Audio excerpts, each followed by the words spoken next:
Hey guys, this is धीरज कुमार आर्या और आप देख रहे हैं हमारा यूट्यूब चैनल ब्रेन एक्सरसाइज। और हम 12th क्लास की फिजिक्स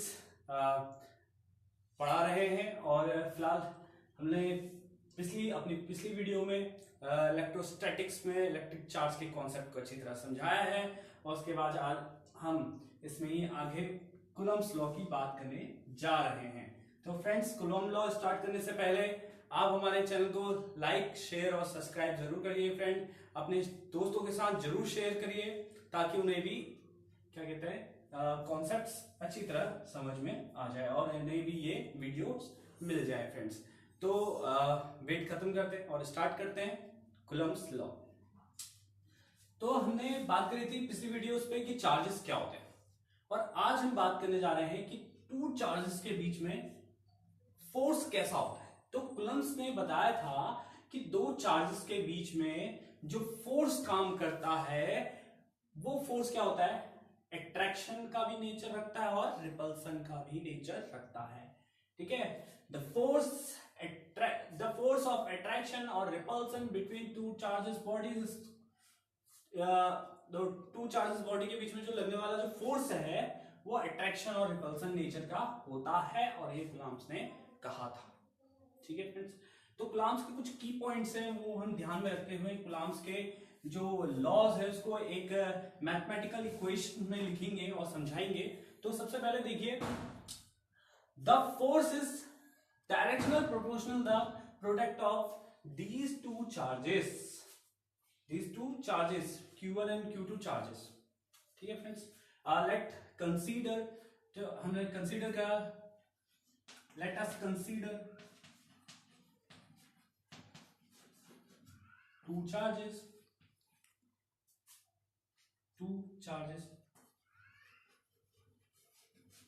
ठीक है, ठीक है, सेम नेचर, जैसे positive charge two positive charges.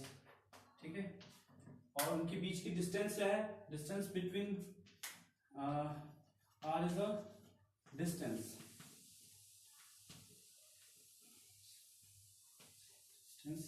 Between them. ठीक है दोस्तों, तो क्या है कि इन दोनों के बीच की डिस्टेंस क्या है, स्मॉल आर है। तो अगला वर्ड बात करते हैं कि इसने जो कहा उसको हम मैथमेटिकली लिखते हैं। कहा कि जो इनके बीच में जो भी रिपल्सन या अट्रैक्शन और रिपल्सन का फोर्स जो काम करेगा वो दोनों आवेशों के मल्टीपल के प्रोपोर्शनल होगा। क्या कहा दोस्तों, दोनों आवेशों के मल्टीपल के प्रोपोर्शनल होगा जो फोर्स इनके बीच में काम करेगा, चाहे वो अट्रैक्शन का हो या रिपल्सन फोर्स हो। तो आगे देखते हैं, और फिर क्या कहा है कूलम्ब भाई साहब ने, कूलम्ब सर ने क्या कहा है और कि and inversely proportional to the square of the distance between them, जो इनके बीच की दूरी है उसके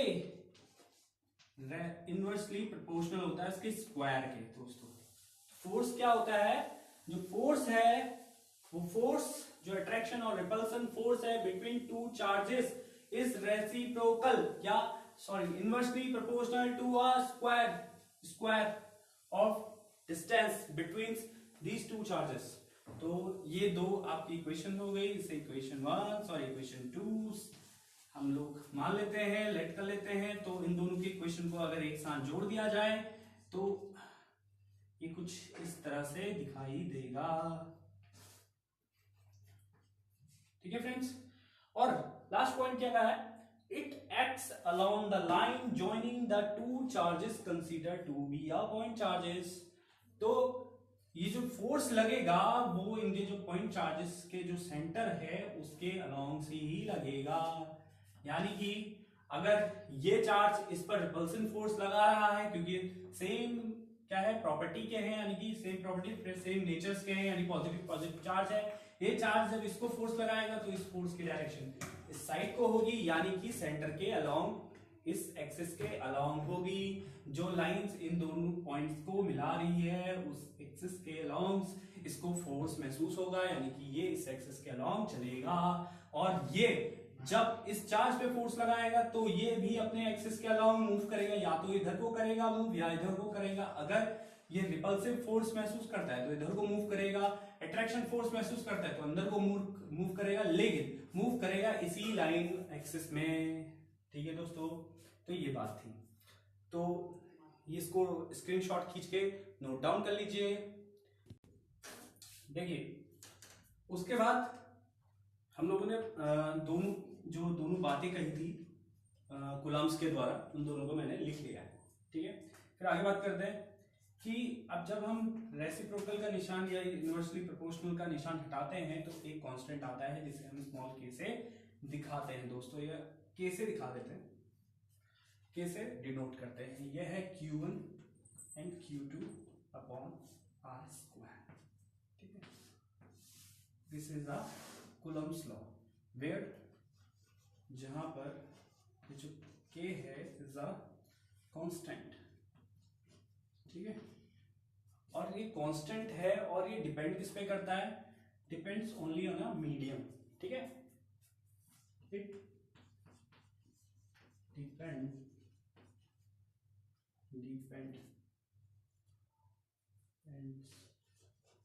ऑन अ मीडियम। किस पे डिपेंड करता है, डिपेंड्स ऑन अ मीडियम।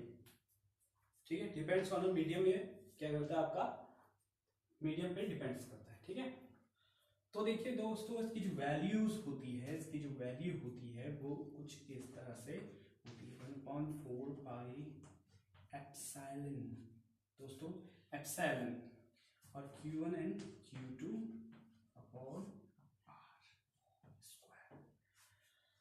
ठीक है फ्रेंड्स, तो ये एप्सिलॉन है, इसके बारे में चर्चा करते हैं। ठीक है, तो ये एप्सिलॉन है, तो ये दोस्तों ये हो गया कूलम्ब्स लॉ। ठीक है दोस्तों, तो एप्सिलॉन के बारे में बात करते हैं। Epsilon is a permittivity of a medium. ठीक है, किसी मीडियम की परमिटिविटी दिखा रहा है। एक्चुअली ऐसा करते हैं, इसको ऐसे लिख लेते हैं क्या, तो रिलेटिव परमिटिविटी और इससे मल्टीप्लाई करके एप्सिलॉन नॉट लिखा जाता है। ठीक है, एप्सिलॉन नॉट ऐसे भी दिखा सकते हैं। ठीक है दोस्तों, this is a relative permittivity, relative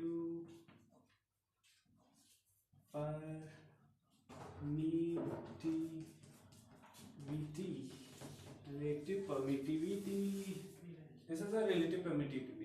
ठीक है दोस्तों, अब जरा इसको कॉन्सेप्ट तो हम समझते हैं, रिलेटिव परमिटिविटी और परमिटिविटी में क्या संबंध है। तो दोस्तों आगे बात करते हैं इसके बारे में। तो फ्रेंड्स ऐसा है कि इसको ऐसे भी लिखा जा सकता है, और तो आगे देखते हैं। ठीक है, तो एप्सिलॉन नॉट जो है वो होता है permittivity,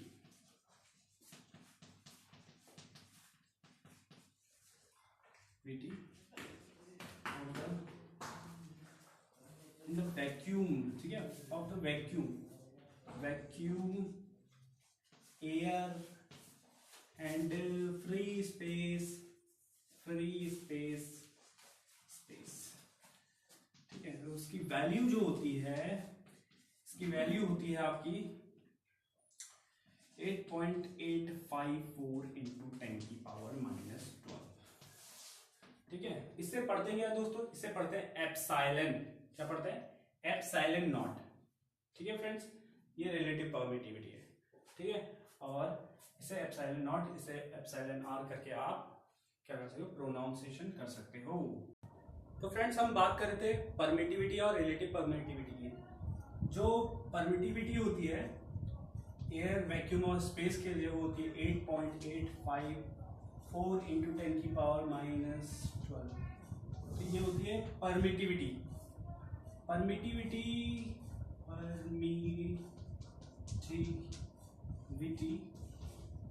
of the air, vacuum and the free space. ठीक है दोस्तों, free space. When two charges are lies in a free space and a vacuum, the force between is maximum. ठीक है दोस्तों, मैक्सिमम फोर्स लगता है जब इनके बीच में क्या होता है आपका एयर और वैक्यूम्स होते हैं, because this value is the minimum value of आपका परमिटिविटी। ठीक है दोस्तों, तो इस प्रकार क्या हो जाता है, आपका जो फोर्स हो जाता है 1/4 pi epsilon not ER Q1 Q2 upon R square. ठीक है दोस्तों, जो ER होता है रिलेटिव परमिटिविटी 1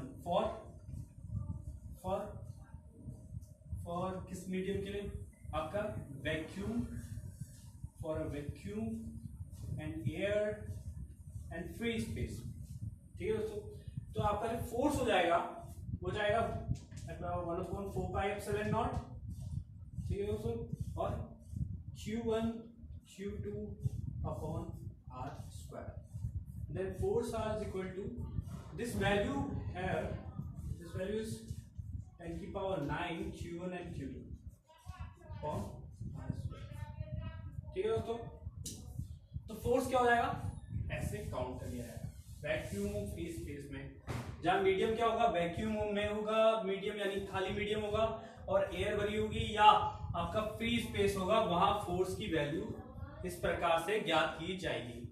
तो आगे बढ़ते हैं और बात करते हैं परमिटिविटी का मतलब, हमें मतलब क्या है permittivity, what is mean of permittivity. तो हम इसको अंडरस्टैंड करने के लिए परमिटिविटी को समझते हैं। ठीक है, permittivity in any medium is equal to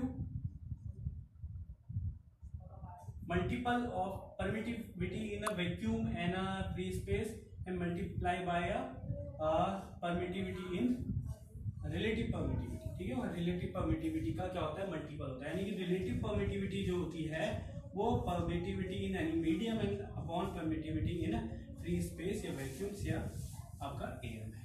तो ये है relative permittivity। अब permittivity होती क्या है, परमिटिविटी क्या है, एक नेचर है, एक इलेक्ट्रिक नेचर है किसका, मीडियम का, जो क्या काम करता है, आपके दो फोर्सेस के बीच में लगने वाले जो फोर्स होता है, जो फोर्स दो चार्जेस के बीच में जो लगने वाला फोर्स होता है उसको क्या करता है, कम करता है, रिड्यूस करता है, रिडक्शन करता है उसका। तो ये एक नेचर होता है किसका नेचर होता है, मीडियम का नेचर होता है। ठीक है दोस्तों, तो जैसा कि आपने कहा कि मीडियम का नेचर होता है, तो देखते हैं क्या रिलेशन है मीडियम की परमिटिविटी और इसके बीच में लगने वाले फोर्स के बारे में। जैसे कि हम पहले भी लिख चुके हैं 1/4 pi epsilon not, epsilon m भी लिख सकते हो और एप्सिलॉन लिख के भी काम चला सकते हो, R स्क्वायर। तो जो रिलेशन होता है आपका परमिटिविटी और फोर्स के बीच में, तो वो ऐसा। ठीक है दोस्तों, जैसे जैसे आपकी मीडियम की परमिटिविटी बढ़ेगी वैसे वैसे आपका फोर्स क्या होगा, डिक्रीज होने लग जाएगा। ठीक है दोस्तों, तो परमिटिविटी किस पर डिपेंड करती है, सॉरी जो फोर्स होता है वो परमिटिविटी पर भी डिपेंड करता है। तो इसमें आगे बात करते हैं। तो जैसे कि हमें पता है कि परमिटिविटी ऑफ, जो रिलेटिव परमिटिविटी होती है 1 है, इसकी होती है 1 रिलेटिव परमिटिविटी, रेशियो होता है ना मीडियम का, किसी मीडियम में परमिटिविटी और क्या कहते हैं फ्री स्पेस में परमिटिविटी का क्या होता है, रेशियो को रिलेटिव परमिटिविटी कहते हैं। और जो रिलेटिव परमिटिविटी 1 होती है फॉर किसके लिए, वैक्यूम्स के लिए और एयर्स के लिए। ठीक है, जैसे हम पहले बात कर चुके हैं, वैक्यूम और एयर के लिए रिलेटिव परमिटिविटी का मान 1 होता है। ठीक है दोस्तों, और क्या होता है आपका रिलेटिव परमिटिविटी का मान 81 होता है फॉर वाटर के लिए कितना होता है, 81 होता है फॉर वाटर। ठीक है, तो रिलेटिव परमिटिविटी भी यहाँ पर आप अटैच कर सकते हो, रिलेटिव परमिटिविटी। तो देखो रिलेटिव परमिटिविटी बढ़ी, इसका मतलब एम बढ़ेगा, यानी कि सॉरी एप्सिलॉन एम बढ़ेगा, एप्सिलॉन एम बढ़ेगा तो फोर्स क्या हो जाएगा, डिक्रीज। ठीक है दोस्तों, तो सबसे ज्यादा फोर्स कहाँ डिक्रीज होता है, मेटल पे, क्योंकि मेटल की जो परमिटिविटी होती है रिलेटिव परमिटिविटी, तो वो इनफाइनाइट होता है। ठीक है दोस्तों, क्या होता है, रिलेटिव परमिटिविटी इनफाइनाइट होता है for a metal, for a metal क्या होता है, रिलेटिव परमिटिविटी क्या होता है आपका, इनफाइनाइट होता है। ठीक है फ्रेंड्स, रफ कर दो, अगर आपको इसको स्क्रीनशॉट करके नोट कर लीजिए। तो I feel rough hey guys, तो फिर से स्टार्ट करते हैं। तो आप बात करते हैं फोर्सेस की, कैसे करके आप उसको रिलेट करेंगे। तो देखो, एक होता है एफ ए यानी कि एयर या वैक्यूम में फोर्सेस, वो होता है आपका 1/4πε0, ठीक है फ्रेंड्स, Q1 और Q2 अपॉन आर स्क्वायर। एक तरह से और समझा सकते हैं, रिलेटिव परमिटिविटी को दिखा रहे हैं। तो और फोर्स, ठीक है, between two charges in any mediums, same distance और same quantity of charges, but the medium are change. तो मीडियम्स चेंज करेंगे तो यहाँ पर आएगा relative permittivity, then epsilon naught और Q1 and Q2 upon R square. Then आप उसको डिवाइड करो, तो F A upon F M divide करा, F A upon F M, ये सारे कट गए, ठीक है, ये भी कट गए, तो बचा क्या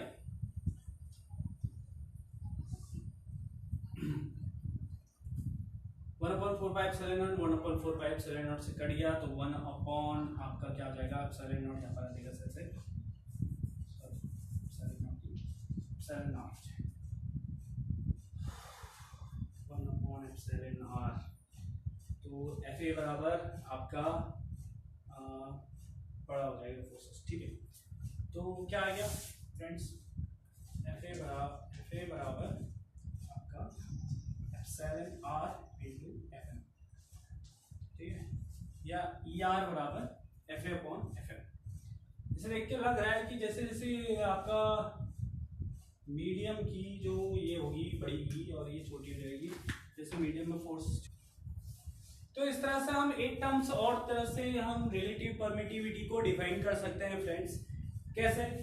रेशियो में डिफाइन कर सकते हैं दो फोर्सेस। ये है आपका वो फोर्स जहां चार्जेस क्या रखे हो, वैक्यूम वाले मीडियम में रखे हो या एयर या फ्री स्पेस में रखे हो, और ये है किसी मीडियम में जो फोर्स काम करता है between two charges in other medium, same distance, same quantity of charges, ठीक है दोस्तों। तो जो रेशियो होगा, जो रिलेटिव परमिटिविटी क्या होती है, ratio of these two charges.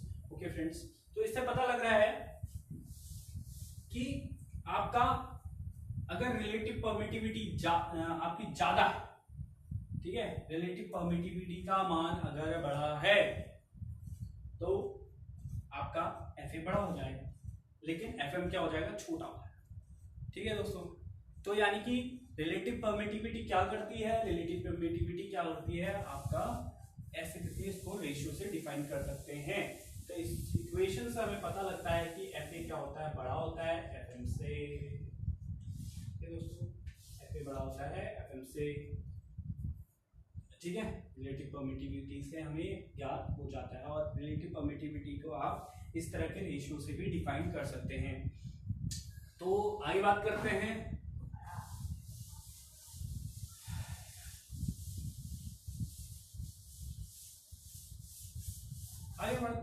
इसकी वेक्टर फॉर्म। जो आपका फोर्स है कूलम्ब फोर्स, यानी कि जो कूलम्ब फोर्स किसे कहते हैं, जो इनके बीच में जो अट्रैक्शन और रिपल्सन फोर्स लग रहा है, दो आवेशों के या दो चार्जेस के बीच में जो अट्रैक्शन और रिपल्सन फोर्स काम कर रहा है, उसे क्या कहते हैं आप, कूलम्ब फोर्स कहते हैं। अब इस कूलम्ब फोर्स को हम वेक्टर फॉर्म में लिखते हैं, in a vector form, in a vector form, ठीक है। तो फॉर्म वेक्टर फॉर्म में लिखते हैं। तो क्या करेंगे, तो देखो ये फोर्स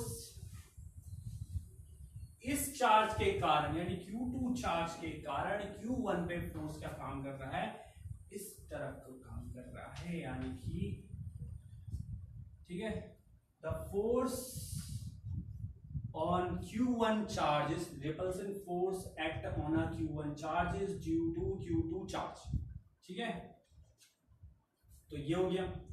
और F21 क्या हुआ, the force act on a Q2 charge due to Q1 charge, ठीक है दोस्तों। और उसकी डायरेक्शन क्या है, इस डायरेक्शन में, ठीक है फ्रेंड्स। तो ये तो बात होगी। अब इसके बारे में बात करते हैं, इसको हम मैग्नीट्यूड में ले लेते हैं, लेकिन अब डायरेक्शन की बात करते हैं। देखो यहां से यहां को चल रहे हैं, यानी 1 से 2 को चल रहे हैं तो ये डायरेक्शन, 1 से 2 को चल रहे हैं तो ये डायरेक्शन, ठीक है। और 2 से 1 को चल रहे हैं तो ठीक है, कहाँ से चल रहे हैं, 2 से 1 को चल रहे हैं, तो ये डायरेक्शन। ठीक है फ्रेंड्स, तो ये दो जो कंसीडर कर लिया हमने वेक्टर में। तो अब फोर्सेस कैसे निकालते हैं, जैसे हम इस फोर्सेस को निकालने और इस फोर्सेस है, ये दो फोर्सेस आपस में क्या है, इक्वल है फ्रेंड्स, इक्वल एंड अपोजिट है, इक्वल एंड अपोजिट है। 2 1 और 1 2 जो भी है आपका, 1 2 है और 2 1 है, ये अपोजिट है एक दूसरे के, लेकिन ये मैग्नीट्यूड इनका सेम है, magnitude are same but direction are opposite. ठीक है, तो एक निकाल लेते हैं, F12 निकालते हैं। F12 क्या होगा आपका, मान लेते हैं कि कौन से मीडियम में है, आपके वैक्यूम में है या एयर में, तो इसलिए 1/4 pi epsilon not, 4 pi epsilon not Q1 and Q2 charges, और ये आ गया मॉड आर का स्क्वायर। ठीक है, मॉड आर का स्क्वायर। ठीक है, या मैग्नीट्यूड लिख सकते हो आप, मॉड मैग्नीट्यूड ऐसे दिखा सकते हो। और इसकी जो डायरेक्शन होगी फ्रेंड्स, इस फोर्स की जो डायरेक्शन है वो आपकी ये डायरेक्शन में लग रहा है फोर्स, दिस डायरेक्शन, फोर्स की डायरेक्शन क्या है, R21, R21 कैप। ठीक है दोस्तों, R21 कैप इसकी डायरेक्शन है, इस तरह से लिखा जा सकता है। देखो कैप को और खोल सकते हो आप, क्या खोल सकते हो, 1/4 pi epsilon not Q1 Q2 upon R का मॉड का स्क्वायर। ठीक है, इसको लिख सकते हैं R21 वेक्टर अपॉन इसका R21 का मॉड। ये जो मॉड होता है, ये मॉड भी R के इक्वली ही है, इसका मैग्नीट्यूड ना R के इक्वली तो है, Q1 और Q2 चार्जेस इंटर।